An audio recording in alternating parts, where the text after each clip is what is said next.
Hello and welcome. This is Michael Annis, and you're listening to episode 93 of the Space Rocket History Podcast. And now, Soyuz Development, Part 2, Rivals. Recapping from episode 92, Chief Designer Sergei Korolev and his OKB-1 Design Bureau are proceeding with a very complicated plan to use a new Soyuz A 7K spacecraft and existing 8K-74 boosters to implement a circumlunar flight. The plan involves 3 new spacecrafts. First, the Soyuz A 7K spacecraft, capable of carrying 3 men, or 2 men on a circumlunar flight, into space and returning them to Earth. The 5.5-ton spacecraft has 3 modules: the orbital module, the re-entry module, and the service module. The second new spacecraft is called the Soyuz B 9K booster stage with a fueled mass of 18 tons. After docking with the 7K, this is capable of boosting the combined spacecraft out of Earth orbit on a course to the Moon. The 9K is equipped with a 450 kilogram forced main engine and orientation engines of 1 to 10 kilogram force. It will have 14 tons of propellant when fully loaded. The third new spacecraft is called Soyuz V 11K tanker. It has a mass of 5 tons and it is used to ferry fuel from the Earth to the 9K booster. It will take 4 tankers to fill the 9K booster with enough fuel to push the Soyuz 7K on a path to the Moon. Korolev's planned circumlunar flight would begin with a launch of the Soyuz B 9K booster into a 225-kilometer low Earth orbit. This would be followed by 4 Soyuz V 11K tankers, which would automatically rendezvous and dock with the 9K. The 11K tankers would transfer up to 22 metric tons of propellant to the 9K booster using compressed gas. Once the 9K is full of propellant, the Soyuz A 7K spacecraft with the cosmonauts aboard would be launched and docked with the 9K booster.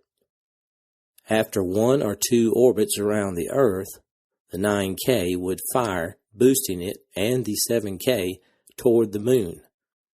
When the propellant was expended in the 9K booster, it would be jettisoned. It would run out of fuel long before flying around the Moon. The 7K proceeds to the Moon, circles around the far side, and heads directly back to Earth. Once the 7K returns to Earth, it jettisons the orbital module and the service module and re-enters the atmosphere and lands by parachute.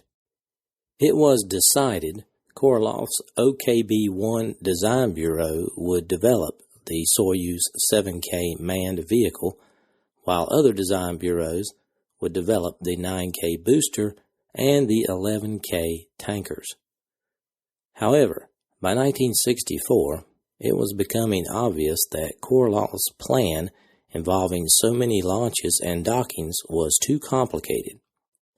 Perhaps it was most obvious to one of Korolev's rivals, Vladimir Chalomey, who was working at a different design bureau, OKB-52, on his own UR-500 or Proton launch vehicle. Chalomey was hoping to break the stranglehold that Korolev and Company, also known as the Podpilky Mafia, had on the Soviet manned space program. As an alternative to Korolev's plan, Chalomey had the audacity to create a proposal to execute a circumlunar flight using a single launch plan. He proposed using his own piloted LK-1 vehicle, boosted toward the Moon by his own UR-500 booster unit. According to his proposal, the UR-500 rocket would be converted from a two-stage into a three-stage rocket, and in that version, it received the designation UR-500K, or, for public use, the Proton K. One reason Shalomi could submit such a proposal and have it taken seriously was he had a close connection with Premier Khrushchev.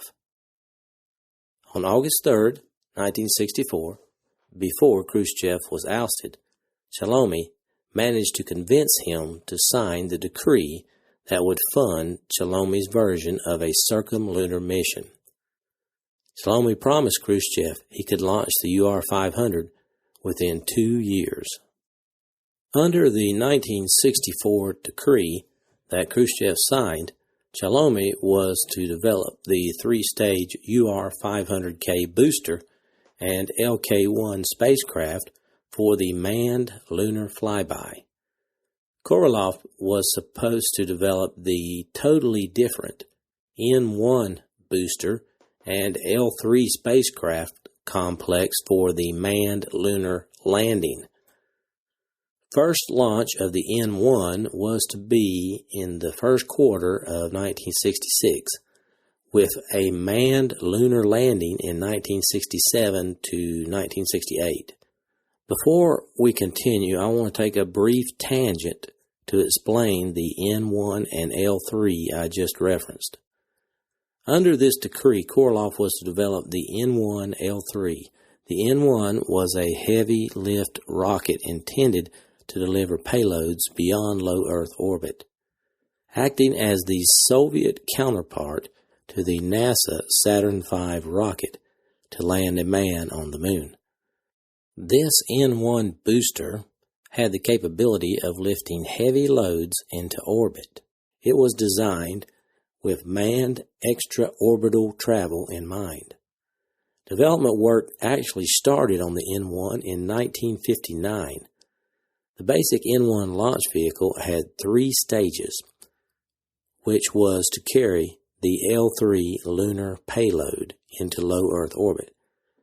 The L-3 contained an Earth departure stage and a lunar landing assist stage, in addition to the single cosmonaut LK lander spacecraft and a 2-cosmonaut Soyuz 7K LOK lunar orbital spacecraft.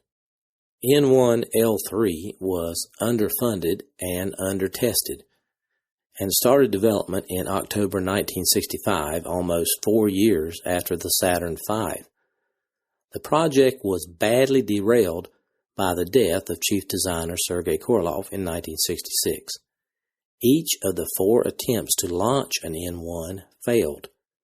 During the second launch attempt, the N-1 rocket crashed back onto its launch pad shortly after liftoff and exploded, resulting into one of the largest artificial non-nuclear explosions in human history. The N-1 program was suspended in 1974 and in 1976 was officially canceled, along with the rest of the Soviet manned moon programs. The N-1 was kept secret almost until the collapse of the Soviet Union in December 1991. Information about the M1 was first published in 1989. Now, returning to 1964. Korolev felt that if he had the support of the Communist Party, the military, and industry, he could achieve the goal of lunar landing by 1967 to 1968, and this 1964 decree ordered such support. Korolev truly believed the USSR could be the first on the moon.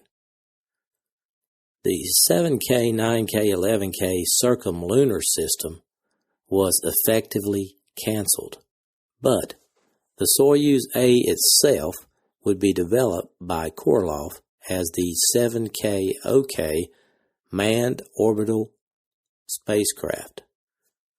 Korolev also kept his options open and had versions of the Soyuz that could be called upon to fly circumlunar missions.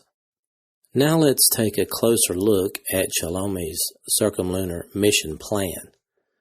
Under Chalomey's plan, during 1964 and 65, OKB-52 would have two main projects. First, the development of the UR-500 rocket, and second, the design of the LK spacecraft. This effort was about achieving a minimal goal, a circumlunar trip to the moon, with minimal resources. Chalomey was initially considering a two-seat capsule, but the final mission scenario called for a single cosmonaut flying around the far side of the moon in a cramped, conical space capsule with a cabin volume of just 2.4 cubic meters. There was no possibility of entering a lunar orbit during the week-long mission. Onboard propellant would only be enough to steer the ship behind the moon and then immediately head back home. Depending upon the situation in a particular mission, the spacecraft would pass from 100 to 5,000 kilometers from the lunar surface. During re-entry into the Earth's atmosphere, the capsule would steer itself with the help of liquid propellant thrusters, and upon entering the denser layers of the atmosphere, could use its aerodynamic shape for maneuvering. The descent module would achieve soft landing thanks to a combination of a parachute and solid propellant engines suspended above the capsule on parachute strings. Chalomey's engineers considered eventually upgrading the LK spacecraft to a two-seater, which they identified as LK-1. However, if they did that, it would be necessary to upgrade the UR-500 rocket with a more powerful upper stage. For this role, Chalomey's engineers eyed a prospective space tug using a mix of liquid fluorine and ammonia. At the time, the 8D21 engine burning this exotic and very dangerous propellant combination was under development at OKB 456, led by none other than Valentin Glushko, another Korolev rival. Back at OKB-1, Korolev and Chertok were none too pleased about the August 1964 decree. A key concern was the decree obligated Chalomey to build 12 spacecraft for circumlunar flights by the beginning of the second quarter of 1967. The fact that a second organization had been created that had dared to take on responsibility of manned spaceflight was shocking and unbelievable to the personnel of OKB-1. The universally held opinion at OKB-1 was, we don't care about boosters.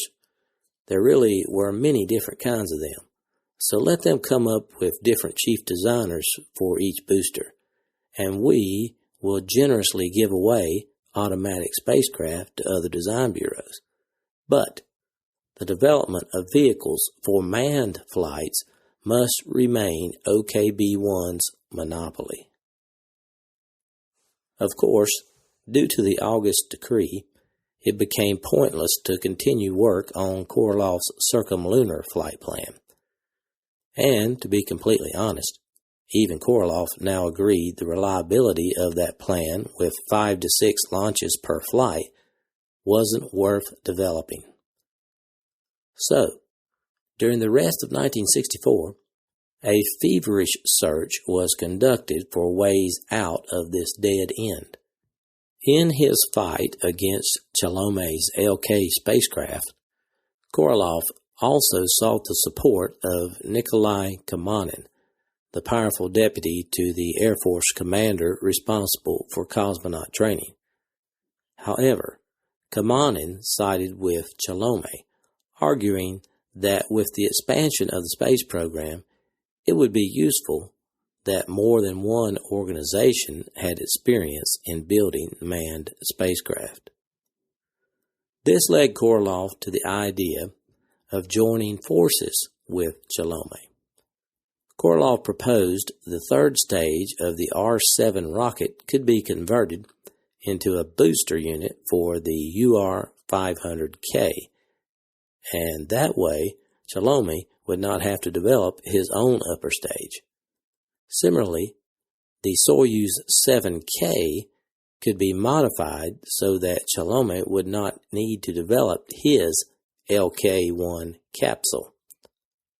Of course, Shalomi rejected this proposal out of hand, but the political situation changed abruptly after October 1964 with the fall of Khrushchev.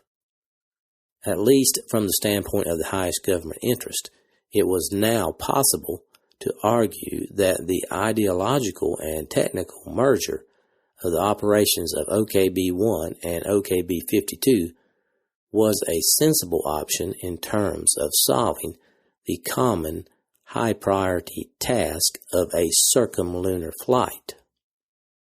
On November 11, 1964, at the Khrunichev plant in Philly, Shalomi presented the preliminary design of the LK spacecraft to industry leaders, including Korolev and Keldysh.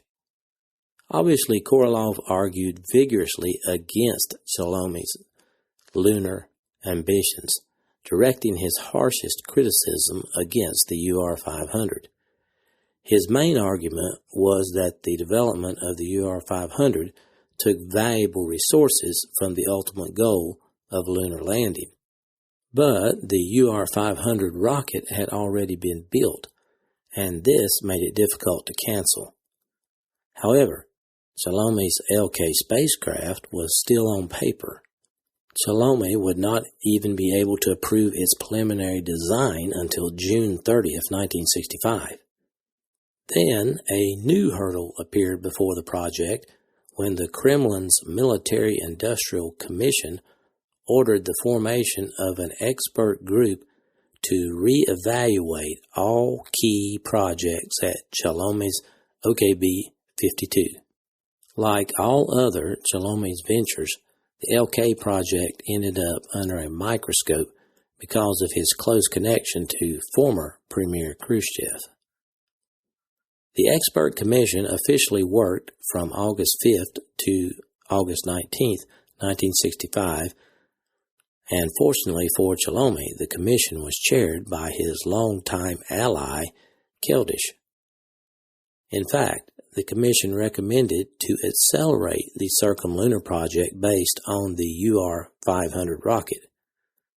The document was signed by 47 top officials.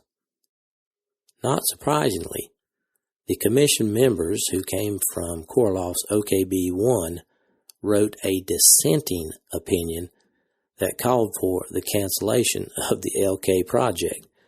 However, they apparently no longer objected to the development of the UR-500 rocket, which had made its first successful flight just a month earlier. On August 26, 1965, a major meeting chaired by the head of the Military-Industrial Commission, Leonid Smirnov, reviewed the Soviet space strategy. Keldysh again defended the UR-500 and LK projects.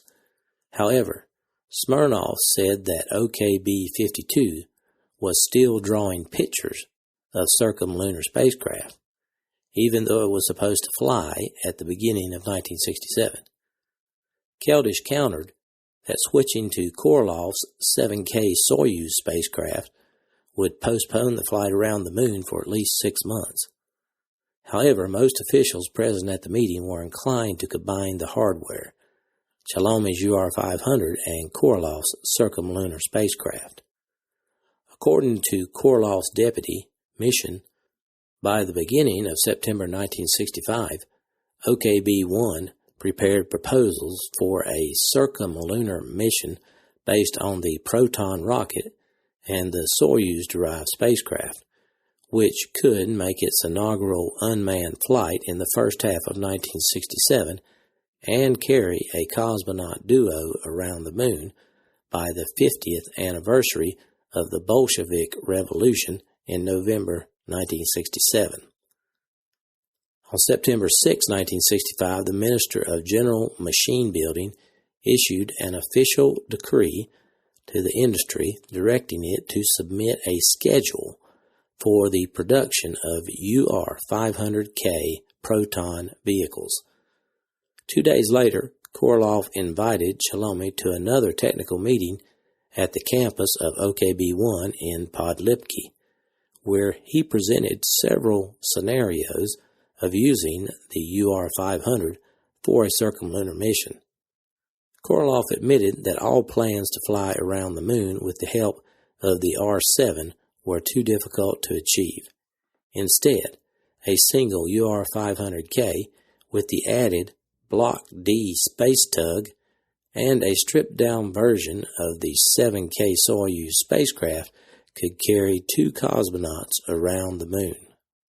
On October 25th, a new decree was issued, stipulating that, for the first time, OKB-1 and OKB-52, Korolev and Chalomey, through their combined efforts, must solve the problem of a piloted circumlunar flight using the 7K spacecraft in 1967. This same decree called for landing of a man on the moon in 1968. It is evident that although nothing is official, Korolev was confident he had killed off Chalomey's LK-1 circumlunar spacecraft and that a Soyuz variant would be launched in its place. The decree called for the first automatic docking of 2 unmanned Soyuz spacecraft in space in the first quarter of 1966. Now, instead of the piloted 7K spacecraft for the Soyuz program, 2 different spacecraft had to be developed. One for flights in near-Earth space using the R-7 launch vehicle and called 7K OK, and the other spacecraft for circumlunar flight using the UR-500K launch vehicle under the designation 7K-L1. Of course, both designations were secret. The 7K OK orbital spacecraft was named Soyuz for future publications in honor of its origins. Thus, Chalomey would have to prepare the UR-500K for the circumlunar flight, and OKB-1 would have to develop the new 7K-L1 vehicle and the booster upper stage. This stage, which was assigned the designation D, later proved to be surprisingly enduring and became an indispensable part of the UR-500K rocket for launching all communication satellites into geosynchronous orbit, as well as launching new automatic interplanetary stations. By the time the decree was issued on October 25, 1965, the design work for the transformation of the 7K into the 7K OK had already been developed. The working drawings were revamped at full speed with a lot of overtime.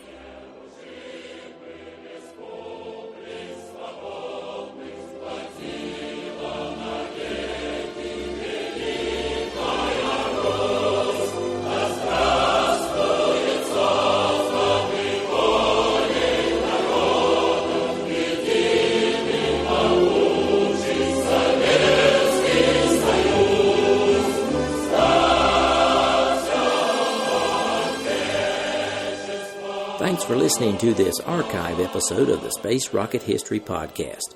If you are financially able, please support the podcast by going to the homepage, spacerockethistory.com, and clicking on the orange Donate button or the Patreon link.